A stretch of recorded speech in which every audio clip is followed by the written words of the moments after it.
Petrol ಜಾಸ್ತಿ ಆಗಿ ದುಡ್ಡು ರೇಟ್ ಎಲ್ಲ ಬಸ್ ಚಾರ್ಜ್ ಎಲ್ಲ ಜಾಸ್ತಿ ಆಗಿದೆ. ದುಡ್ಡು ಕೊಡೋಕ್ಕೆ ನಮ್ಮ ಹತ್ರ ಇಲ್ಲ. ನಾವು ಬಡವರು ಕೂಲಿ ಮಾಡಿದ್ರೆ ನಮಗೆ ಕೂಲಿನೂ ಸಿಗ್ತಾ ಇಲ್ಲ. ಅದಕ್ಕೆ ಮೂಟೆ ಹೊತ್ಕೊಂಡು ಹೋಗ್ತಾ ಇದೀವಿ.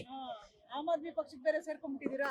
ಇಲ್ವೇ ಇಲ್ಲ, ಈ ಪಕ್ಷ ಒಳ್ಳೆ ಪಕ್ಷ, ಜನಸಾಮಾನ್ಯರ ಪಕ್ಷ. ನಮ್ಮಂತಿಯವ್ರಿಗೆ ಈ ಪಕ್ಷನೇ ಒಳ್ಳೆ ಜಾಗ ಅಂತ ಹೇಳಿ ನಾವು ಇಲ್ಲಿ ಬಂದಿದ್ದೀವಿ. ಇದರಿಂದ ಮುಂದೆ 28ಕ್ಕೆ ಜನಗಳು ಓಟ್ ಹಾಕಿ ಗೆಲ್ಸಿದ್ರೆ ನಮ್ಮ ಪಕ್ಷ ಆಡಳಿತಕ್ಕೆ ಬರುತ್ತೆ. ನಮ್ಮಂತಿಯವ್ರ ಕಷ್ಟ ಎಲ್ಲ ಪರಿಹಾರ ಆಗುತ್ತೆ. ಏನ್ ಮೇಡಮ್ ನಿಮ್ ಸಮಸ್ಯೆ ಹೇಳಿ.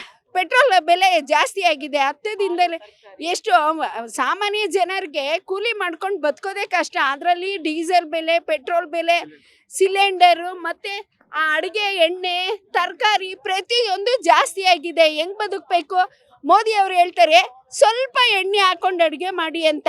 ಹೆಂಗೆ ಸ್ವಲ್ಪ ಹಾಕೊಂಡು ಮಾಡೋದು? ಅವ್ರನ್ನ ಎಲ್ಲ ಆರೋಗ್ಯ ಚೆನ್ನಾಗಿರ್ಬೇಕು ಅಂದ್ರೆ ನಾವು ಒಳ್ಳೆ ಊಟ ತಿನ್ಬೇಕಲ್ವಾ? ಇಷ್ಟು ಎಣ್ಣೆ ಹಾಕೊಂಡು ಹೆಂಗ್ ಊಟ ತಿನ್ನೋದು? ಅವರು ಇದ್ರೆ ಅವ್ರನ್ನ ಕೇಳ್ಬೋದು. ಅವ್ರಿಗಂತೂ ಕುಟುಂಬ ಇಲ್ಲ ಬಿಡಿ. ಕುಟುಂಬದಲ್ಲ ಅವ್ರು 1-2 ದಿನ ಕಷ್ಟಪಟ್ಟಿದ್ರೆ ಸಂಸಾರದ ಜೀವನದ ಬೆಲೆ ಕಷ್ಟ ಅದೆಲ್ಲ ಅರ್ಥ ಆಗ್ತಾ ಇತ್ತು.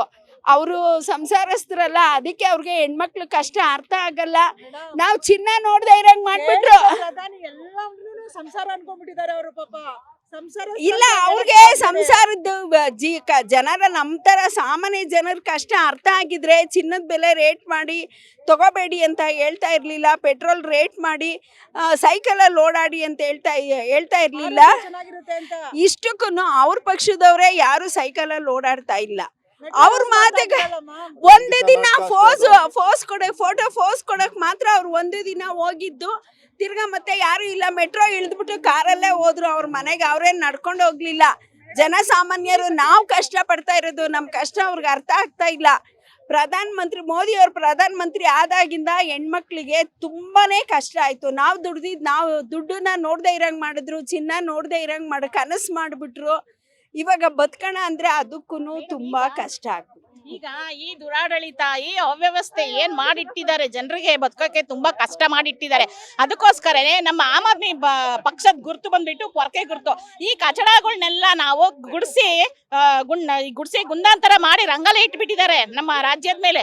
ಅದಕ್ಕೋಸ್ಕರ ಈ ಪೊರ್ಕೆ ಗುರ್ತಲ್ಲಿ ನಾವು ಕಚಡಗಳನ್ನೆಲ್ಲ ಗುಡಿಸ್ಬೇಕು ಅಂತಾನೆ ನಮ್ಮ ಕೇಜ್ರಿವಾಲ್ ನಿಂತ್ಕೊಂಡಿರೋದು. ಹಾಗಾಗ್ಬಿಟ್ಟು ಎಲ್ರು ಸಹಕಾರ ಕೊಟ್ಟು ಆಮ್ ಆದ್ಮಿ ಪಾರ್ಟಿನ ಮುಂದಕ್ಕಾದ್ರೂ ಆಡಳಿತಕ್ಕೆ ತಂದ್ರೆ ಇವ್ ಯಾವ ದುರ್ವ್ಯವಸ್ಥೆ, ದುರಾಡಳಿತ ಯಾವ್ದು ಇಲ್ಲದೆ ಇರೋ ತರ ನೋಡ್ಕೋತೀವಿ ಅಂತ ಹೇಳ್ಬಿಟ್ಟು ಹೇಳ್ತಾ ಇದ್ದೀವಿ. ಏನ್ ಗ್ಯಾರಂಟಿ ಮ್ಯಾಮ್? ನಿಮ್ ಪಕ್ಷ ಬಂತು ಅಂದ್ರೆ ಎಲ್ಲಾನು ಮೇಡಮ್, ನೀವು ಚುನಾವಣೆ ಮಾಡಿ ನಮ್ಮನ್ನ ಗೆಲ್ಲಿಸ್ದೇನೆ ಏನ್ ಗ್ಯಾರಂಟಿ ಅಂತ ಮೊದ್ಲೇ ಕೇಳೋದ್ರಲ್ಲಿ ಅರ್ಥ ಇಲ್ಲ. ಗೆಲ್ಸಿ ನೋಡಿ ಮೇಡಮ್, ಆಮೇಲೆ ಮಾತಾಡಿ. ಅದಕ್ಕೆ ನೋಡಿ ನಮ್ ಚಿಹ್ನೆ ಇದು ಪರ್ಕೆ ಗುರ್ತು ಮೇಡಮ್. ಇದೆಲ್ಲ ಕಚಡ ಗುಡ್ಸಕ್ಕಂತಾನೆ ಇದು ನಮ್ ಗುರ್ತು ಇರೋದು. ಕೇಜ್ರಿವಾಲ್ ಅವರು ಕಚಡ ಎಲ್ಲ ಗುಡ್ಸಕ್ಕಂತಾನೆ ನಿಂತ್ಕೊಂಡಿರೋದು. ಜನರ ಕಷ್ಟನೆಲ್ಲ ಹಾಗೆ ಗುಡಿಸ್ಬಿಡ್ತೀರಾ? ಹೌದು, ಏನೇನ್ ಕಷ್ಟ ಜನರು ಬಂದು ಹೇಳ್ಕೊಂಡಿದ ತಕ್ಷಣ ಅವರು ಅಟೆಂಡ್ ಮಾಡಿಲ್ಲ ಅಂತಾನೆ ಆಮೇಲೆ ಮಾತಾಡಿ ಮೇಡಮ್.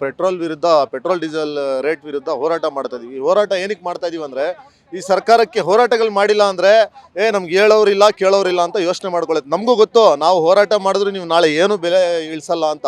ಆದರೆ ಹೋರಾಟ ಮಾಡೋ ನಮ್ಮ ಅಧಿಕಾರ, ಹಕ್ಕು, ನಾವು ಮಾಡ್ತೀವಿ. ಸರ್ಕಾರಕ್ಕೆ ಬಿಸಿ ತಪ್ಪಿಸ್ಲೇಬೇಕು, ತಪ್ಪಿಸ್ತೀವಿ. ಇವತ್ತಿಲ್ಲ ನಾಳೆ ನಿಮಗೂ ಜನರು, ಇವತ್ತು ನಾವು ಮಾಡ್ತಾ ಇದ್ದೀವಿ, ನಾಳೆ ಜನ ರೋಡಿಗೆ ಬರ್ತಾರೆ, ಆವಾಗಲೇ ಈ ಸರ್ಕಾರ ಎತ್ತಿಚ್ಕೊಳ್ಳೋದು. ದಯವಿಟ್ಟು ಆದಷ್ಟು ಬೇಗ ಸರ್ಕಾರಗಳು ಇದಕ್ಕೆ ಒಂದು ರಿಲೀಫ್ ಕೊಡಲೇಬೇಕು. ಜನಸಾಮಾನ್ಯರು ಎಲ್ಲ ಕಷ್ಟ ಎಲ್ಲ ಜನಸಾಮಾನ್ಯರ ಮೇಲೇನೆ ಆಗ್ತೀರಾ ಅಂದ್ರೆ ರಾಜಕಾರಣಿಗಳು ಏನು ಮಾಡ್ತೀರಾ ಮತ್ತೆ ದೇಶಕ್ಕೆ? ನಾನು ಹೇಳ್ದೆ ಅವರು ನಿಮ್ಮ ಇವ್ರು ಮಾತಾಡ್ಬೇಕಾದ್ರೆ ಜನಸಾಮಾನ್ಯರು ಸಹಕರಿಸ್ತಾ ಇದ್ದಾರೆ. ಮೇಡಮ್, ಯಾರು ಮೇಡಮ್ ಹೇಳಿ ಜನಸಾಮಾನ್ಯರು ಸಾಕಿಸ್ತಾ ಇದಾರಂತ? ಒಂದು ಪೆಟ್ರೋಲ್ ಬಂಕಲ್ಲಿ ಹೋಗ್ಬಿಟ್ಟು ನೀವು ಈ ಥರ ಜನರಿಗೆ ಹಿಡ್ಕೊಂಡು ಕೇಳಿ ಮೇಡಮ್ ಮೈಕು. ಅವಾಗ ಜನ ಹೇಳ್ತಾರೆ ಅವ್ರ ತೊಂದರೆಗಳು ಎಷ್ಟಿದೆ ಅಂತ. ಜನರಿಗೂ ಬೇಜಾರಾಗಿದೆ. ಏನು ಹೇಳಿದ್ರು ಈ ಸರ್ಕಾರ ಕೇಳಲ್ಲ ಅಂತ ಸುಮ್ಮನೆ ಸೈಲೆಂಟ್ ಆಗಿದ್ದಾರೆ.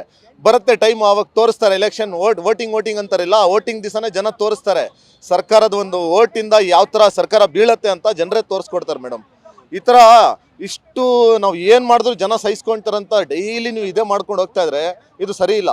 ಈ ಥರ ರೇಟ್ ಹೈಕ್ ಮಾಡಿ ಸರ್ಕಾರ ನಡೆಸ್ಬೇಕಂದ್ರೆ ಮೇಡಮ್, ಈ ಥರ ಸರ್ಕಾರ ರೇಟ್ ಹೈಕ್ ಮಾಡಿಸ್ಬಿಟ್ಟು ಸರ್ಕಾರ ನಡೆಸ್ಬೇಕಂದ್ರೆ ಬರೀ ನರೇಂದ್ರ ಮೋದಿ ಅವರೇ ಇಲ್ಲ. ಪಾಪ ಆಟೋ ಡ್ರೈವರ್ ಕರ್ಕೊಂಡಾಗ ಚೇರ್ ಮೇಲೆ ಕುಣಿಸ್ಬಿಟ್ಟು ರೇಟ್ ಹೈಕ್ ಮಾಡಿಬಿಟ್ಟು ಸರ್ಕಾರ ನಡೆಸಪ್ಪ ಅಂದ್ರೆ ಅವನು ನಡೆಸ್ತಾನೆ. ಸರ್ಕಾರ ನಡೆಸ್ಬೇಕಂದ್ರೆ ಇಂಥ ಕಷ್ಟದ ಸಮಯದಲ್ಲಿ ಜನರಿಗೆ ಯಾವ ಥರ ನೀವು ರಿಲೀಫ್ ಕೊಡ್ತೀರಾ ಅಂತ ಗೊತ್ತಿರತ್ತಿಲ್ಲ. ಅಂಥವ್ರು ಬಂದು ಕೂತ್ಕೊಳ್ಬೇಕು. ಆವಾಗಲೇ ಏನಾದರೂ ಬದಲಾವಣೆ ಅನ್ನೋದಾಗುತ್ತೆ ಮೇಡಮ್.